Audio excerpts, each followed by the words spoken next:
Bien-aimés dans le Seigneur, Shalom. Je vous salue au nom de Jésus-Christ.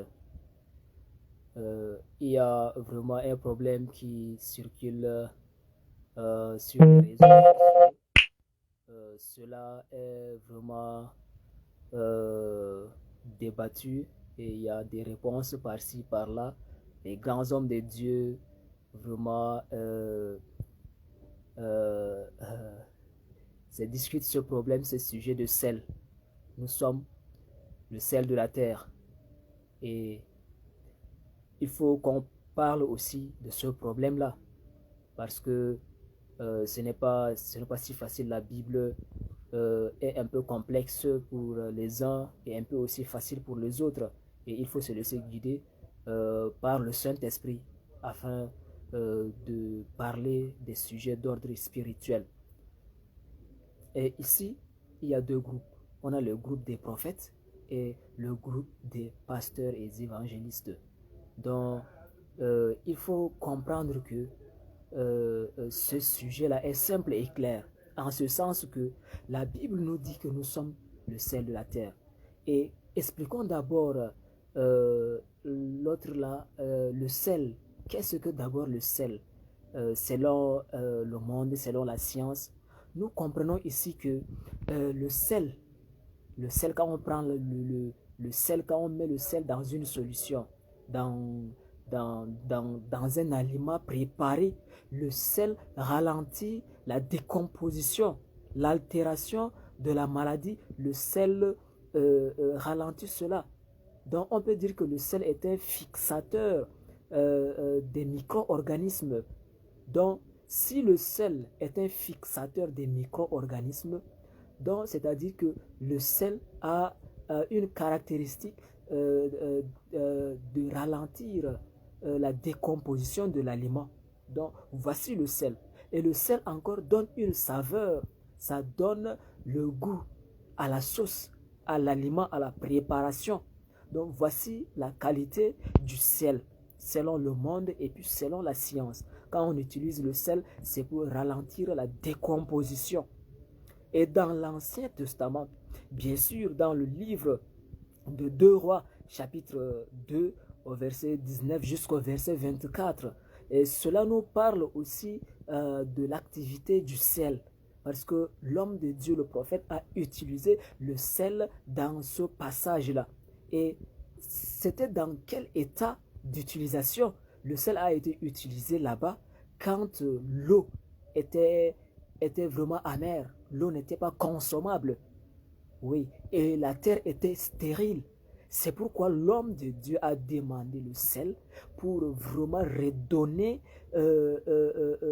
la fertilité à la terre et puis redonner le sens à l'eau pour que l'eau soit consommable. Oui, parce que le sel redonne le goût quand l'aliment n'est pas bon ou bien l'aliment n'est pas consommable. Si l'aliment est fade, a un goût fade, donc le sel redonne la saveur. C'est pourquoi ici, dans l'Ancien Testament, le sel a été utilisé. Mais alors, venons dans le Nouveau Testament. Qu'est-ce que la Bible dit à propos du sel? Ici, nous allons lire dans Matthieu 5, au verset 13. La Bible nous dit que nous sommes le sel de la terre et un peu devant la lumière du monde. Si nous sommes le sel de la terre, nous devons jouer le rôle de ce sel-là qui est dans l'Ancien Testament. C'est-à-dire quoi? Nous-mêmes, le sel a été transposé. On peut dire ici que c'est la mutation selon la science. Le sel redonne le goût, la saveur à l'aliment. Donc, dans l'Ancien Testament, le sel a été utilisé physiquement comme sel. Mais dans le Nouveau Testament, le sel n'a pas été utilisé, mais le sel, ce sont les croyants eux-mêmes. Si tu es croyant dans le Nouveau Testament, c'est toi-même le sel. Oui. Donc, dans le Nouveau Testament, les hommes de Dieu dans la Bible, personne n'a utilisé le sel. Parce que si nous croyons, nous sommes nous-mêmes le sel. Et dans l'Ancien Testament, comme la science explique que le sel ralentit la décomposition de l'aliment, dans le Nouveau Testament, ce sel-là, c'est nous. Et quand le sel a été utilisé pour donner la fertilité à la terre et, faire à ce que l'eau devienne consommable, ce sel-là, c'est nous. Donc, la terre et l'eau représentent le monde d'aujourd'hui dans le Nouveau Testament. Et maintenant, dans ce Nouveau Testament-là, le sel, c'est le croyant, le chrétien. Et comme le sel ralentit la décomposition de l'aliment, le chrétien aussi dans le monde doit ralentir la fin du monde, doit abréger. C'est pourquoi la Bible dit que si le temps n'a pas été abrégé, personne ne saurait être sauvé. Donc, personne ne pourrait être sauvé si la fin du monde n'a pas été abrégée. Et la présence du croyant dans ce monde d'aujourd'hui, dans le Nouveau Testament, c'est ce sel-là. Si nous donnons le goût au monde, parce que le monde déjà est en décomposition, c'est nous qui allons ralentir cette décomposition-là. Si Dieu voit le monde, il a en abomination ce monde-là. Et quand il voit ses enfants dans ce monde-là, cela lui apaise le cœur. Ça ralentit un peu sa fureur, sa colère contre ce monde.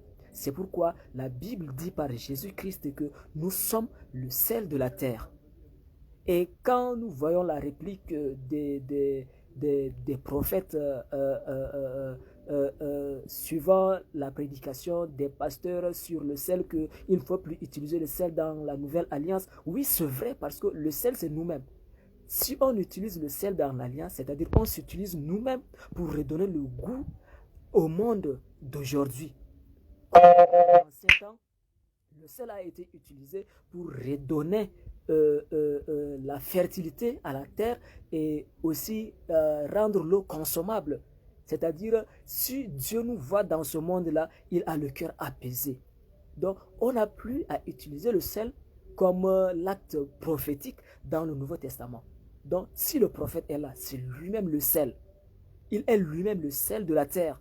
Et quand il est déjà le sel de la terre, par sa présence, par sa prédication, par sa vie de sanctification et par la prédication de la croix de la vérité, c'est lui qui amène le monde à la repentance.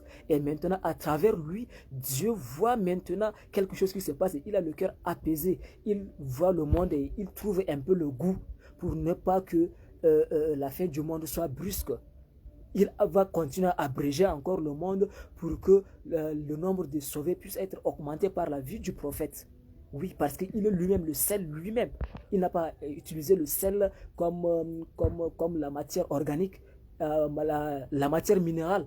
Donc, il va s'utiliser lui-même dans ce monde d'aujourd'hui pour redonner le goût à ce monde-là, afin que Dieu puisse voir le monde à travers lui, comme Dieu nous voit à travers le sang de Jésus-Christ. Nous sommes imparfaits, mais à travers le sang de Jésus-Christ, Dieu nous rend parfaits, parce que le sang a coulé pour nous. Donc, à travers l'homme de Dieu, le croyant, le fidèle, la vérité, Dieu voit le monde qui a le goût, parce que le monde représente la sauce, représente la terre, représente l'eau. Donc, pour que Dieu prenne vraiment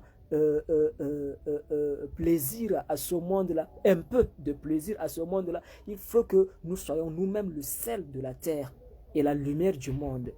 C'est comme aussi l'huile.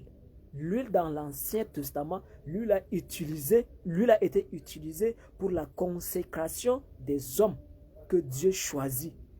Oui, les rois, les prophètes, les sacrificateurs. Donc, l'huile a été utilisée pour la consécration. On verse sur la tête. Et puis, ça te consacre au service de Dieu. Oui. Mais dans le Nouveau Testament, est-ce que Christ, quand il a appelé les apôtres, est-ce qu'il les a consacrés avec l'huile? Non. C'est-à-dire, il y a des actes dans l'Ancien Testament qui ne sont plus utilisés dans le Nouveau Testament.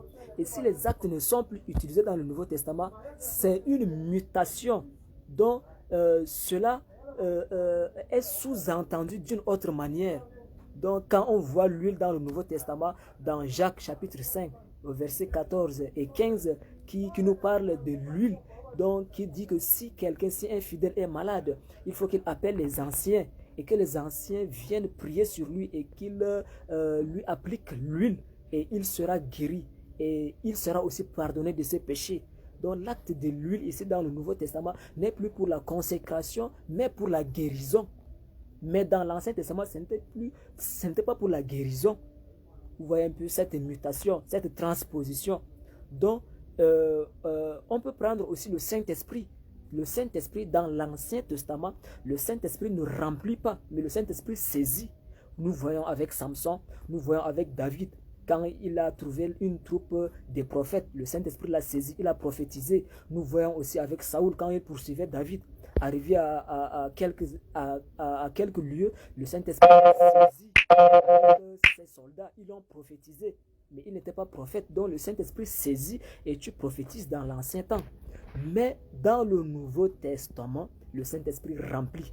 Nous sommes l'habitation de l'Esprit. C'est pourquoi l'apôtre Paul dit que nous sommes le temple du Saint-Esprit. Oui, le Saint-Esprit nous habite. Il ne nous saisit plus, mais il nous habite dans la plénitude et dans la grâce de Dieu. Le Saint-Esprit nous habite. Donc c'est pourquoi il faut faire la nuance entre l'Ancien temps et le Nouveau temps, l'Ancien Testament et le Nouveau Testament. Donc la prophétie, on a assez de prophètes. On a assez de prophètes qui expliquent l'esprit, on a même fondé